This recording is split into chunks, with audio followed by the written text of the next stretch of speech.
As investigators scrambled to find Marissa Hale, a new witness emerged, one no one had expected. 27-year-old Theo Marsh walked into a police station in Scranton, Pennsylvania, claiming he had escaped the spiral network. His story was almost impossible to believe. He said 2 years earlier, he had answered an online ad for a night security job at an abandoned property just outside Millstone Heights. The instructions were simple. Guard the house, monitor the cameras, don't leave the premises, don't speak to anyone. The pay was excellent. Theo took the job. But from the first night, he realized something was wrong. There were no cameras, no real security system, just a locked room in the basement he was told never to enter. And every few nights, strangers would show up at the door, confused, lost, sometimes injured, sometimes crying. Theo was ordered to let them in, then leave immediately. When he refused one night, men in black tactical gear arrived within minutes. They beat him, burned the spiral symbol into his shoulder with a heated iron, made it clear he was either with them or he was next. Theo fled that night, running barefoot through the woods. He lived off the grid for 2 years, terrified they were still watching him. Only now, after seeing news reports about Marissa's disappearance and Ian Wallace's death, did he come forward. His information cracked open a whole new angle of the investigation. Theo described handlers, middlemen who worked for the spiral network, normal-looking people, neighbors, teachers, even law enforcement officers. Their job was to keep tabs on potential arrivals, manipulate their movements, guide them unknowingly toward the wrong door at the right time. And then another horrifying twist. In one of Theo's old burner phones, investigators found saved GPS locations, coordinates he had been given while working for the network. Cross-referencing those points revealed something chilling. 2 of the locations matched the last known whereabouts of missing federal agents. Agents who had been investigating organized crime, human trafficking, deep state corruption. Agents officially declared dead, but whose bodies were never recovered. This wasn't just random kidnappings anymore. This wasn't just a local horror story. The spiral network was systematically removing threats, targeting people who got too close to uncovering the truth. Meanwhile, Marissa Hale's case grew colder.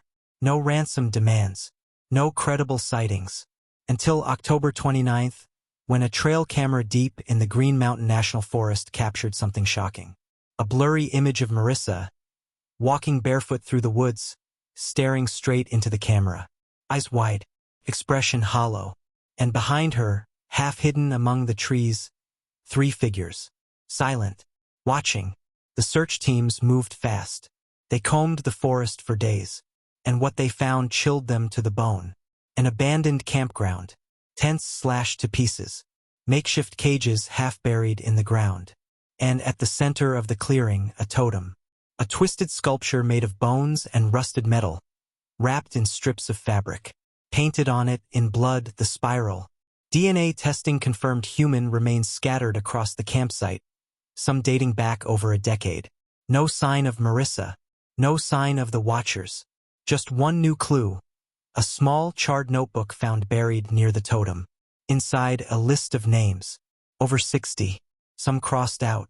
Some still waiting. Marissa's name was there, but circled, not crossed.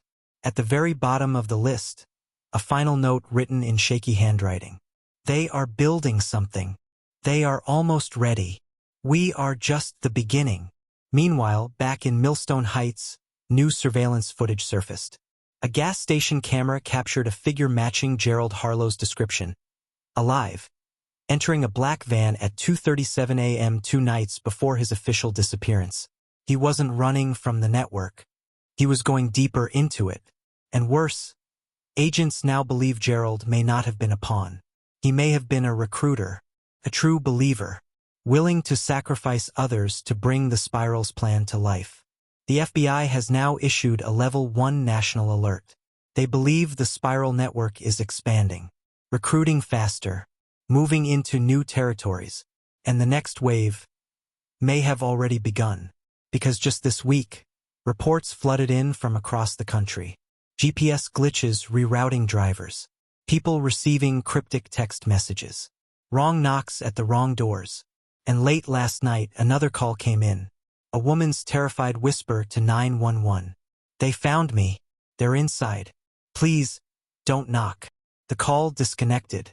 When officers arrived, the house was empty. No signs of struggle. No broken locks. Just the front door, standing wide open. And burned into the wood, the spiral. The hunt continues. The spiral grows. And somewhere out there, someone is knocking. Stay tuned for the secret history of the spiral's founders, explosive leaked documents from inside the investigation, and the chilling evidence that the wrong knock might not be random at all. As panic about the spiral network spread across the country, the FBI's internal task force received a cache of leaked documents. Anonymous, heavily redacted, marked classified. Analysts believe they came from within the Bureau itself, from someone terrified the truth would never reach the public. Inside the documents was a shocking revelation. The spiral network didn't start with Gerald Harlow. It didn't even start in the 1980s. It dates back to a covert government program codenamed Project Dawnbreaker, launched during the Cold War, designed to study the psychological effects of isolation, manipulation, and control on targeted individuals. Declassified memos showed that Dawnbreaker agents built a series of experimental homes across rural America. Fake houses, false addresses, places set up to lure in unwitting test subjects who made mistakes while traveling. The victims thought they were knocking on a door for help. Instead, they were stepping into a controlled nightmare. When Dawnbreaker was officially dismantled in 1979, not all the homes were shut down. Some of the personnel, rogue agents, disillusioned soldiers, psychological extremists, kept the infrastructure alive. They rebranded themselves. They built new rules. They formed what we now know as the spiral. The deeper investigators dug, the more horrifying the truth became. Evidence suggested that the spiral wasn't just about random kidnappings. It was an experiment gone rogue. A sprawling live simulation. They were studying behavior, testing manipulation, refining methods to control populations without them ever realizing it. In one leaked memo, a Dawnbreaker psychologist wrote, "Our goal is not to make them fear us. Our goal is to make them choose the door themselves." Meanwhile, disturbing new evidence tied the spiral directly to at least 7 other wrong door incidents across state lines. Cases previously ruled as isolated accidents or random disappearances. One especially chilling case from 2009 detailed a family of 4 rerouted by GPS into an abandoned industrial park. They were never seen again. The factory's loading dock door, sprayed with the same spiral symbol, had been scrubbed from police reports. Someone had erased the evidence. Someone with power. Back in Millstone Heights, local detectives received another anonymous package. No return address. No fingerprints. Inside was a battered cassette tape labeled simply Knock Sequence 14. When they played it, they heard only knocking. Slow, deliberate knocks. 13 knocks, then silence. Then a faint voice whispering, "Not all knocks are meant to open." Forensic audio teams analyzed the recording. They discovered hidden layers of sound beneath the knocks. Distorted frequencies. Brainwave manipulation patterns. Whoever made the tape wasn't just recording sounds, they were embedding subliminal commands. And then, the biggest twist yet. On November 7th, a former FBI agent, presumed dead for 6 years, was found wandering along a remote highway in upstate New York, disoriented, malnourished, wearing clothing decades out of date. He identified himself as Special Agent Curtis Vance, the same agent who had been investigating Project Dawnbreaker before he vanished in 2017. When questioned, Vance gave chilling testimony. He said the spiral had taken him, that they reset him, reprogrammed him, that every time someone knocks on the wrong door, they aren't just taken, they are changed. They become part of the spiral itself. And worst of all, Vance warned, the spiral is no longer operating only in rural backroads and abandoned houses. They are moving into cities. They are infiltrating hospitals, schools, apartment complexes, anywhere a knock might seem innocent, until it's too late. In a final, desperate interview before slipping into a coma, Vance whispered 6 words that have haunted investigators ever since. It's not the wrong door anymore. It's every door. Now, a desperate manhunt is underway. Law enforcement across 26 states are hunting for spiral recruiters. Authorities are racing to identify knock houses hidden inside cities. But the spiral is always one step ahead. Always listening. Always watching. And last night, one final, blood-chilling update. A new spiral symbol appeared, spray-painted in red across the glass entrance of FBI headquarters in Washington, D.C. No cameras captured the culprit. No alarms were triggered. No fingerprints were left behind. Just a chilling message scrawled beneath the spiral in dripping red paint. The doors are open now. The question remains, how do you stop something when it's already inside? Stay tuned for the race to decode the hidden messages, terrifying new abductions caught live on traffic cams, and the explosive theory that the spiral's true purpose isn't about kidnapping at all, but about the end of free will itself. As law enforcement scrambled to secure federal buildings and potential spiral recruitment zones, an even more terrifying discovery came to light. Forensic cryptographers analyzing the spiral symbols found hidden across the country noticed something previously overlooked. The spirals weren't identical. The curves, the angles, the size of the loops, they varied in subtle, almost imperceptible ways. When mapped digitally, these slight variations formed complex patterns, encrypted instructions embedded inside the very symbols investigators thought were warnings. Instructions, or a countdown. Meanwhile, across major cities like Boston, Chicago, and Atlanta, strange disappearances began skyrocketing.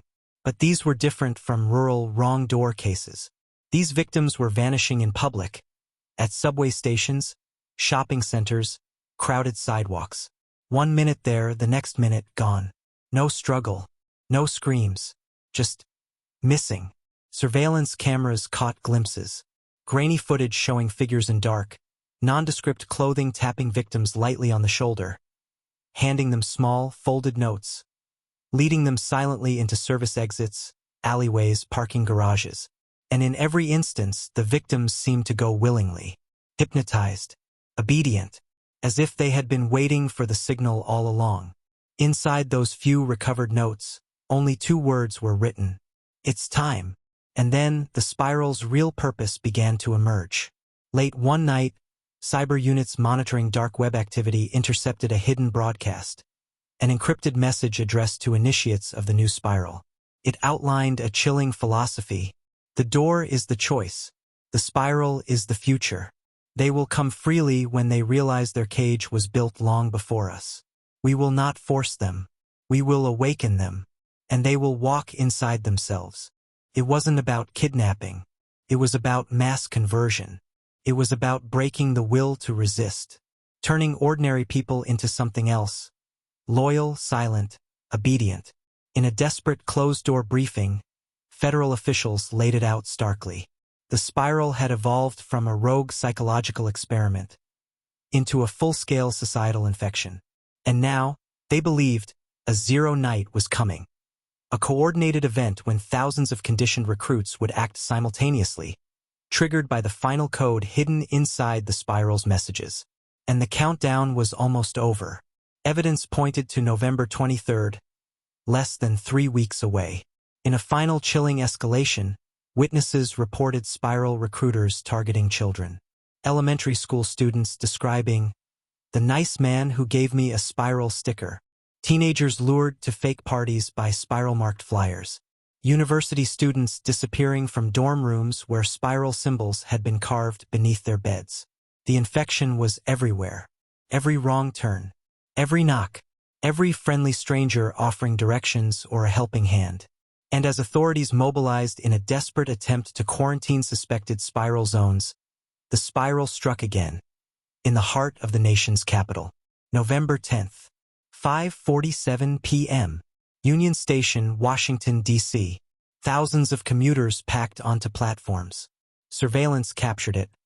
Groups of individuals, eyes vacant, faces calm, quietly stepping off platforms onto the train tracks. Not running, not screaming, just stepping off. One after another. 27 people vanished that night. Their bodies never recovered. Spray painted on the far wall of the station, the largest spiral symbol yet recorded. At its center, a new message. You knocked first. Meanwhile, analysts noticed a chilling pattern. The so-called wrong knocks over the decades weren't random. They followed demographic shifts, economic instability, political unrest. Every wave of spiral activity coincided with moments of societal tipping points. Moments when populations were desperate, confused, angry. The perfect conditions for a quiet, willing surrender. And now, leaked intelligence suggests that the spiral may not even be fully domestic. Signs point to coordinated activities across Europe, Asia, South America, as if the spiral was never meant for one country, but for the entire world. The final leaked document from the Dawnbreaker files gave the most chilling confirmation of all. Phase 1. Isolate the discontent. Phase 2. Disorient the loyal. Phase 3. Invite them to knock. Phase 4. Open the spiral. As November 23rd looms closer, the spiral's final play is about to be unleashed, and the question racing through every investigator's mind. When the final door opens, when Zero Night arrives, will there be anyone left willing or able to resist? Because if what Agent Vance warned is true, if it's no longer about knocking on the wrong door, if it's now every door, then the next time you knock or answer, you might not come back. Coming up in Part 3, The Desperate Last Stand. A rogue team of former spiral victims fights to expose the truth before Zero Night. Shocking betrayals from inside federal agencies, and the final clue hidden inside the first knock that started it all. Subscribe if you love true crime mysteries, and stay tuned for Part 3. It gets even darker.